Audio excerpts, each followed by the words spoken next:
Why is faith worthy of so much respect? Would somebody show me the calculations? Because I just don't get it. People keep saying to me, you should show a bit more respect. You don't have to call people mentally ill just because they disagree with you. Well, it's not because they disagree with me that I call them mentally ill. It's because of what they believe about reality and, more importantly, what they want to do with those beliefs. I mean, if that's all it was, just a belief, well then I'd have no problem giving religion all the respect it wants. In the same way that I respect a person's dress sense or the decor in their home, even if I found it tasteless, I would respect them enough not to say so. But religion is more than just a belief. Religion wants to impose a universal morality, which is why it has always attracted the kind of person who thinks other people's private lives are their business. And giving respect to this mentality is exactly what's got us into the mess that we're in. We've given religion ideas above its station, and we've persuaded it that it's something it's not, when the truth is that faith is nothing more than the deliberate suspension of disbelief. It's an act of will. It's not a state of grace, it's a state of choice. Because without evidence, you've got no reason to believe apart from your willingness to believe. So why is that worthy of respect any more than your willingness to poke yourself in the eye with a pencil? And why is faith considered some kind of virtue? Is it because it implies a certain depth of contemplation and insight? I don't think so. Faith, by definition, is unexamined. So in that sense, it has to be among the shallowest of experiences. And yet, if it could, it would regulate every action, word and thought of every single person on this planet. Because, let's not forget, even an impure thought is a sin. Well, I think that belief in God is an impure thought. It pollutes our understanding of reality. It gets in the way. And it brings out the worst in the best of us, so that we're even prepared to stoop so low as to poison the unformed minds of the people we love the most, our children. By the time they're old enough to think for themselves, it's too late. They've been well and truly hypnotized. I'm sorry, but there's no nice way to say this. If you fill your child's mind with images of Satan and the horrors of hellfire, you're a sick individual, and you are mentally ill. And the only reason you don't know this is because you've been indulged for far too long by people and institutions that really ought to know better. The truth is, your beliefs are infantile. Your scriptures are lies, and your gods are illusions. And I can say that with all due respect, because no respect is actually due. And besides, anyone who has to demand respect automatically deserves ridicule. If you deserved respect, you'd already have it. You'd be rolling around in it like a televangelist in other people's money. No, what you deserve is mockery. But I'm a reasonable person, and I want to make an effort, so I'll tell you what I'll do. I'll respect your beliefs for as long as I can keep a straight face while thinking about them, which should be about half a second. But beyond that, I'm afraid I can't promise anything. In the meantime, I don't believe that God exists, but if it turns out that I'm wrong about that, well, fair enough. I don't think much of his attitude, to be honest, and if he wants to show himself, I'd be happy to tell him that to his face, if he's got one. But if God exists, I want him to tell me himself. I don't want to hear it from anybody else. And in case you're wondering, that includes you. So please, don't quote any more scripture at me. I'm really up to here with scripture, and frankly, I don't give a damn what the Bible or the Quran have to say about anything. You might as well be telling me about your dreams, which is essentially what you are doing. I mean, I can understand why people are drawn to scripture and to religion, because it's so easy and convenient. It's all laid out for you. All the thinking you'll ever need has already been done. You don't have to lift a single brain cell. That's so convenient, it's almost modern. But what you've got to realize is that believing a thing, no matter how strongly, doesn't necessarily make it real.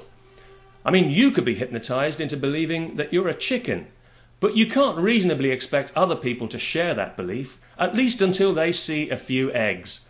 And that's the bottom line here, evidence. If you show me a few eggs, then I will believe that you are a chicken, or a Christian, or a Muslim, or whatever the hell it is that you think you are. But until then, please don't tell me not to mock your beliefs. That's like telling me not to laugh at your toupee. It just makes the damn thing even more ridiculous. Peace to everyone, and may you get all the respect that you deserve. Hello. For those of you who subscribe to my channel, you probably know who I am. Many of you have come via 60 Symbols. Thank you for subscribing, first of all. However, this video is going to be mirrored at a number of different other channels, so it's probably best if I introduce myself. So my name is Philip Moriarty. I'm a Professor of Physics at the University of Nottingham. Yes, for the Sherlock Holmes fans amongst you, it is indeed Professor Moriarty.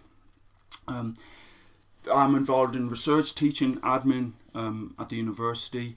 On the research side, what we do in the group is we look at individual atoms, individual molecules, we move them around, we probe inside them, we measure the strength of single chemical bonds, we modify and manipulate single chemical bonds. What I usually do when I'm giving public lectures or speaking at events like Pint of Science or Skeptics in the Pub, for example, is I couch it in terms of, can we do 3D printing with atoms? We're nowhere near there, but the ultimate, I guess, goal of what we are planning to do is, can we computer program matter? Can we control the atomic building blocks of matter, bring them together and do chemistry under computer control? And there are a number of videos at the 60 Symbols channel which describe this, and I'll provide links for those down there. Why do I tell you that, and what has that got to do with the context of this video? Well, I think it's useful that you know my background in terms of the science that I do and the research that I do, but it's also useful that you know my background in terms of my other roles at the University of Nottingham. Now, this is largely a video in a personal context, but there are key aspects of this related to my role as admissions tutor, which means I oversee, along with a number of colleagues, applications to the School of Physics and Astronomy in terms of our various undergraduate degree courses, or BSc and or MSci degrees. And therefore I've got a particularly keen interest in thinking about aptitude and preferences for physics. Indeed, I've got a pretty keen interest in education in general, from primary through secondary up to tertiary level and beyond, in terms of what drives people's decisions, in terms of aptitudes, in terms of learning, in terms of what are the best ways to teach physics, what are the best ways to learn physics. So all those type of questions. So when assertions are made about the capability, the aptitude or the preference for physics, which aren't supported by evidence, I get a little bit peeved. So the core focus of this video is really a debate I've been having with, rather one-sided debate, it's got to be said, with somebody called Philip Mason. So Mason is a PhD chemist. He did his PhD at the University of Birmingham. His research is not that different, not that far removed from the type of work we do in Nottingham, in terms of looking at interactions of molecules, looking at dynamic structural properties of molecules. But it wasn't through his research that I became aware of Mason. I became aware of him, like many of you might have, through his YouTube channel, for which he goes under the moniker of Thunderfoot. For reasons I'll describe at the end of this video, I'm going to refer to him by his given name, which is Philip Mason, throughout this video.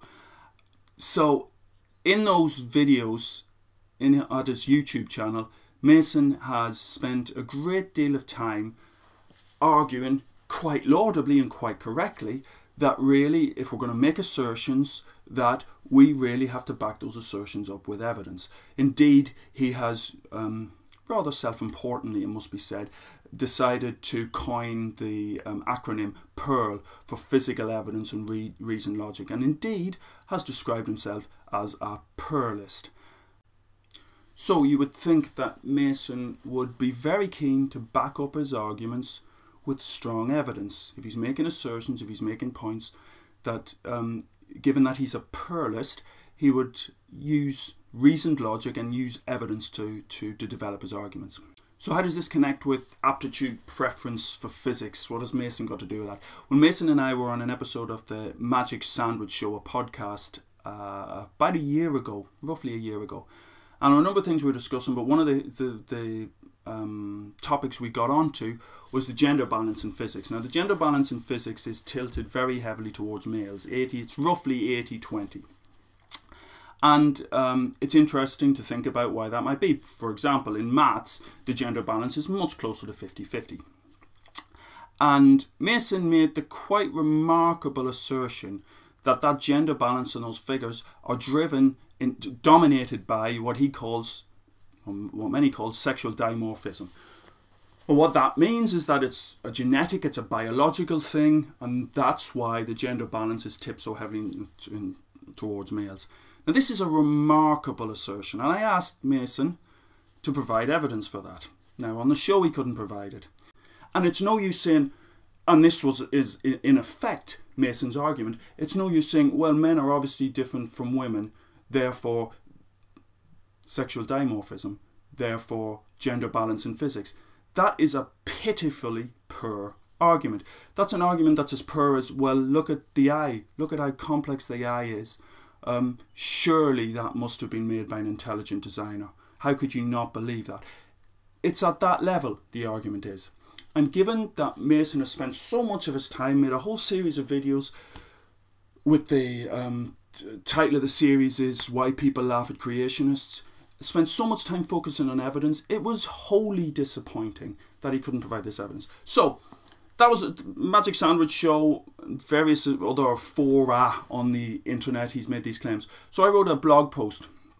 I sent Mason an email to say, look, blog post is online, be good if you could comment on it. Response, there came none. So then Christy Winters, quite kindly, also picked up on the blog post. I sent her a link and she did a short video on it. And that picked, I also sent Mason a link to that. That's rather more recently. And I was quite keen to revisit this and debate this topic again with Mason. And so accompanying this video is a blog post, and I'll obviously provide a link to that blog post down there. Please read the blog post.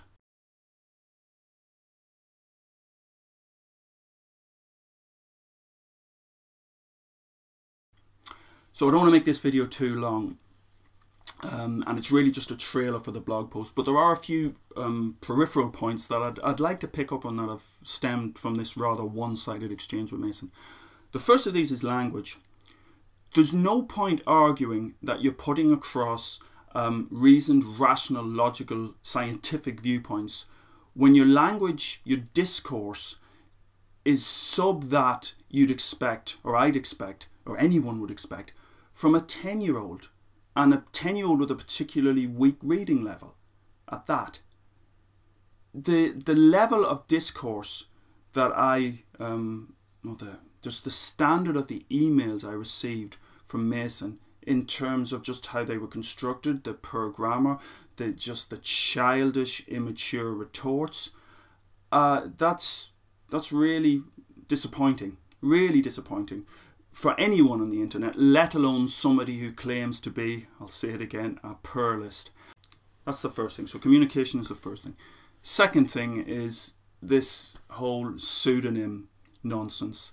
I just find it ridiculous that a man who's like me, is in his 40s, has to hide behind a pseudonym, and yet at the same time complains about professional victims, at the same time complains about safe spaces. That's a level of hypocrisy that is just remarkable. And finally, back to this whole aptitude preference for physics and sexual dimorphism thing. And for those of you who would argue that obviously, this sexual dimorphism aspect, the genetics, the biology, outweighs the environmental considerations. Consider this. At the moment in the UK, certainly in 2015, in terms of the gender balance of those going to university, it's tipped very heavily in favour of females, actually a 9.2% difference, according to a very recent report. Now, are you going to argue that that's a sexual dimorphism thing, that males are just not as well equipped as females to go to university?